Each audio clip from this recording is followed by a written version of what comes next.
ነገራችን ላይ ላርጎ ብቻ ነበር የምንሰራው ብዬሻለሁ። በረኪናም ጀመረ፣ ዲቶልም ጀመረ። እስካሁን ደግሞ ደረቅ ሳሙና እና ኦሞ እሱን ለመጀመር እቅድ አለ።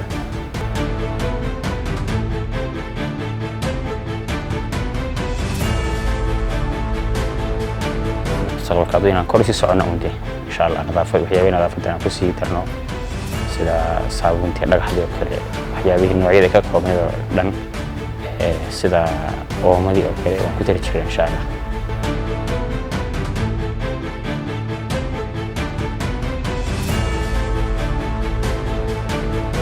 የኮሮና ጊዜ ነበረ።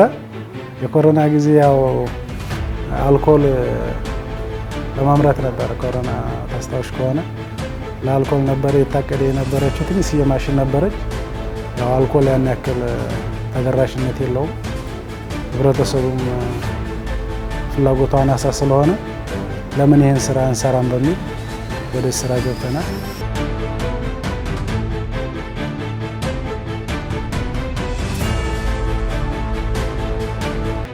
productkana waa noocyadan saddex nooc waxa weeyaan kii dharka iyo jaafelkii oo isagana waxaan noocyo kale loo isticmaali karo dharkii iyo nadaafad kale iyo Dettol የኮቪድ-19 ወረርሽኝ የንግድ እንቅስቃሴዎችን የአቅርቦት ሰንሰለቶችን የሸማቾች ባህሪና የቴክኖሎጂ አጠቃቀምን ጨምሮ በርካታ የንግድ ገጽታዎች ላይ ተጽዕኖ አሳርፎ አልፏል። በጊዜው በዓለም አቀፍ አቅርቦት ሰንሰለቶች መዘጋት፣ በጉዞ ገደቦች እንዲሁም በማምረቻ ተቋማት መቆም ምክንያት በሶማሌ ክልል ጅጅጋ ከተማ የተፈጠረውን የንጽህና መጠበቂያ ምርቶች አቅርቦት እጥረት ለመሸፈን በማለም ሙንታዝ ዲተርጀንት ተመሰረተ። የኮሮና ጊዜ ነበረ። የኮሮና ጊዜ ያው አልኮል ለማምረት ነበር። ኮሮና ታስታውሽ ከሆነ ለአልኮል ነበር የታቀደ የነበረችው ትንሽ የማሽን ነበረች።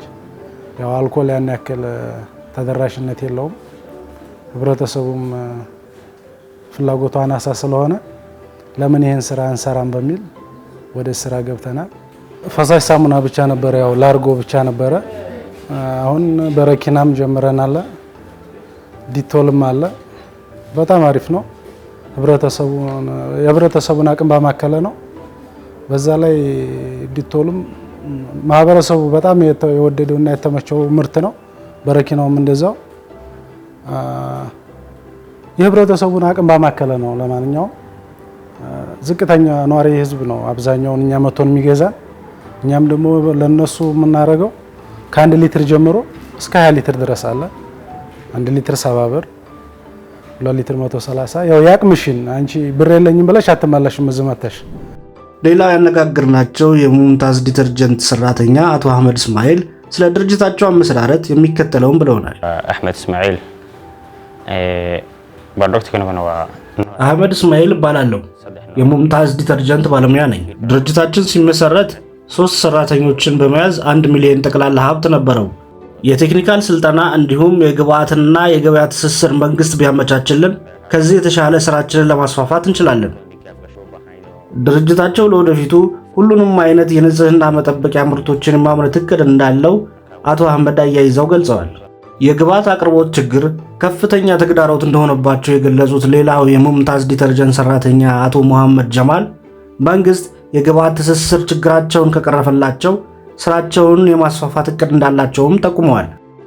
በቀጣይም የምርት ስብጥራቸውን የማስፋት እቅድ እንዳላቸው አቶ መሐመድ ጠቁመዋል። ሌላ ቦታ እያመቻቸን ነው ከዚህ ሰፋ አድርገን ለመስራት። አሁን ህብረተሰቡ ደረቅ ሳሙና ይጠይቀናል። ለዛ ደግሞ ያው ኢኮኖሚካሊ እሱ ይመስለናል። እስኪ ደረቅ ሳሙናውንም እናቀርባለን የሚል ሐሳብ አለን። ያው ማሽኑ በጣም ውድ ነው።